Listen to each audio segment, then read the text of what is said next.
നമസ്കാരം. Raf talk ഫുട്ബോളിലേക്ക് അവർക്കും സ്വാഗതം. എഫ് സി ബാഴ്സലോണയിലെ പ്രസിഡന്റ് ജോൻ ലാപ്പോർട്ടയ്ക്കെതിരെയുള്ള വിമർശനങ്ങൾ കനക്കുകയാണ്. അദ്ദേഹത്തിന് എതിരെയുള്ള എതിർപ്പുകൾ ഇങ്ങനെ കൂടി വരികയാണ്. കാരണം ബാഴ്സയിലെ കാര്യങ്ങളാകെ കുഴഞ്ഞു മറിഞ്ഞ് കിടക്കുന്ന സ്ഥിതിവിശേഷമാണല്ലോ. ഇപ്പോൾ ഡാനി ഓൽമോയെയും പാവോ വിക്ടറിനെയും രജിസ്റ്റർ ചെയ്യാൻ അവർ പെടാപ്പാട് പെടുകയാണ്.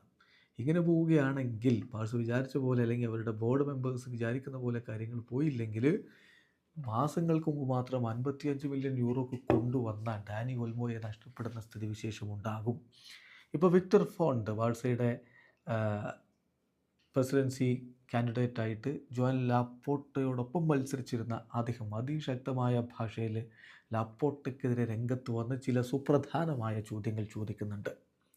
അല്ല, അദ്ദേഹം പറയുന്നത് ഇപ്പോഴത്തെ ഇവൻറ്റുകൾ ഡാനി ഓൽമോയുടെയും പാവോ വിക്ടറുടെയും രജിസ്ട്രേഷനുമായി ബന്ധപ്പെട്ട് ഇപ്പോൾ സംഭവിച്ചുകൊണ്ടിരിക്കുന്ന കാര്യങ്ങൾ വെച്ച് നോക്കുമ്പോൾ അത് തീർച്ചയായിട്ടും ക്ലബിൻ്റെ image, best club in the world എന്ന ഇമേജ് നശിപ്പിക്കുന്ന ഒന്നാണ്. തീർച്ചയായിട്ടും ബാഴ്സ ഫാൻസ് ഇതിൽ വളരെയധികം നിരാശരാണ്. വളരെ ഡിസാസ്ട്രസ് ആയിട്ടുള്ള sporting, economic and institutional consequences ആണ് ഇതുകൊണ്ട് ഉണ്ടായിരിക്കുന്നത്. ഇതിൻ്റെ റിസൾട്ട് എന്ന് പറയുന്നത്, നമ്മൾ മാസങ്ങൾക്ക് മുമ്പ് മാത്രം സൈൻ ചെയ്ത ഒരാൾ 55 മില്യൺ യൂറോക്ക് സൈൻ ചെയ്ത ഒരു താരത്തെ നമുക്ക് നഷ്ടപ്പെടാനുള്ള സാധ്യത വരുന്നു എന്ന് പറഞ്ഞാൽ ഇവിടെ ആബ്സല്യൂട്ട് ലാക്ക് ഓഫ് പ്രൊഫഷണലിസമാണ് ജോൻ ലാപ്പോർട്ടയുടെയും സംഘത്തിൻ്റെയും ഭാഗത്ത് നിന്ന് വന്നിരിക്കുന്നത്. ഈ ഒരു സിറ്റുവേഷൻ, ഈ രണ്ട് പ്ലെയേഴ്സിൻ്റെ സിറ്റുവേഷൻ നമുക്ക് സോൾവ് ചെയ്യാൻ പറ്റുമെന്ന പ്രതീക്ഷയിൽ തന്നെയാണ് ഞങ്ങളുമുള്ളത്. പക്ഷേ ബാഴ്സയുടെ ടോപ്പ് ലീഡേഴ്സിൻ്റെ ഭാഗത്തു നിന്നുണ്ടാകുന്ന കാര്യങ്ങളുണ്ടല്ലോ, അത് അംഗീകരിക്കാൻ പറ്റുന്നതല്ല, സഹിക്കാവുന്നതല്ല. ഞങ്ങൾ തീർച്ചയായിട്ടും ജോൻ ലാപ്പോർട്ടയോടും ബോർഡിലുള്ളവരോടും ഇതുമായി ബന്ധപ്പെട്ടുള്ള എക്സ്പ്ലനേഷൻ ആവശ്യപ്പെടുകയാണ്. ഞങ്ങൾക്കറിയണം എന്തുകൊണ്ടാണ് നമ്മുടെ financial fair play already exceed ചെയ്ത് നിൽക്കുന്ന ഈ ഘട്ടത്തിൽ ഇത്ര വിലയുള്ളൊരു താരത്തെ സൈൻ ചെയ്യാൻ പോയത് എന്തിനാണ്. അതുപോലെ തന്നെ ഈ ഒരു സിറ്റുവേഷൻ സോൾവ് ചെയ്യാൻ നിങ്ങൾക്കൊരു പ്ലാനും ഇല്ല എന്നുള്ളത് ഇവിടെ വ്യക്തമാകുന്നു. എന്തുകൊണ്ട് ഇങ്ങനെ പോകുന്നു?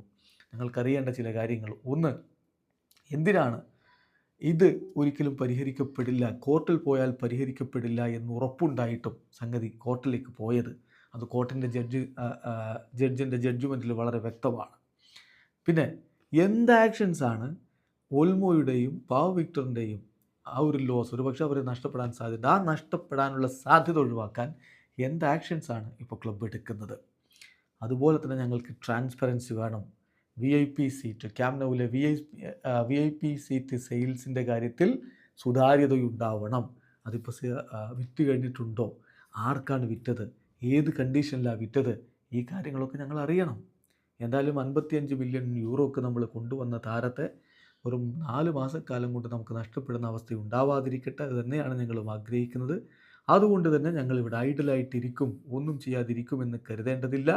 ഞങ്ങൾ തീർച്ചയായിട്ടും വളരെ വിജിലൻ്റായിട്ടുണ്ടാകും. നമ്മുടെ ക്ലബിനെ വീണ്ടും പഴയ രൂപത്തിലേക്ക് എത്തിക്കാൻ കഴിയുമെന്ന പ്രതീക്ഷയോടെ. ഇതാണ് ഇപ്പോൾ വിക്ടർ ഫോണ്ട് പറഞ്ഞിരിക്കുന്നത്. എന്തായാലും ഇത് ജോൻ ലാപ്പോർട്ടയെ പിടിച്ചു കുലുക്കുന്ന തരത്തിലുള്ള സംഭവമായിട്ട് മാറിക്കഴിഞ്ഞിട്ടുണ്ട്. എന്നാലും ലാപ്പോർട്ട റിസൈൻ ചെയ്യില്ല എന്നാണ് ഇപ്പോൾ സ്പാനിഷ് മാധ്യമങ്ങൾ, കാറ്റലൻ മാധ്യമങ്ങൾ പ്രത്യേകിച്ചും റിപ്പോർട്ട് ചെയ്യുന്നത്. നോക്കുക, ജോൻ ലാപ്പോർട്ട 2024 3 സൈനിങ്ങുകളാണ് നടത്തിയത്. 90 മില്യൺ യൂറോസാണ് അതിനുവേണ്ടി ചിലവാക്കിയത്. അതിലൊന്ന് വിക്ടർ റോക്കിനെയായിരുന്നു. റോക്ക് ഇപ്പോൾ എവിടെയാണ്? ലോണിൽ ബെറ്റീസിലാണ് കളിക്കുന്നത്. പിന്നെ ഡാനി ഓൽമോ ഇപ്പോൾ ഫ്രീ ഏജൻ്റായിട്ട് പുറത്തു പോകാനുള്ള സാധ്യത കാണുന്നു. പാവോ വിക്ടർ, അദ്ദേഹത്തെ ബാഴ്സലോണയ്ക്ക് ഈ സീസണിൽ ഇപ്പോൾ രജിസ്റ്റർ ചെയ്യാൻ പറ്റാത്ത അവസ്ഥയിലാണുള്ളത്. സോ പരിതാപകരം. വീഡിയോ അവസാനിക്കുന്ന ഫുട്ബോൾ ലോകത്തെ കൂടുതൽ വിശേഷങ്ങളുമായി റാഫ് ടോക്സിൽ വരാം.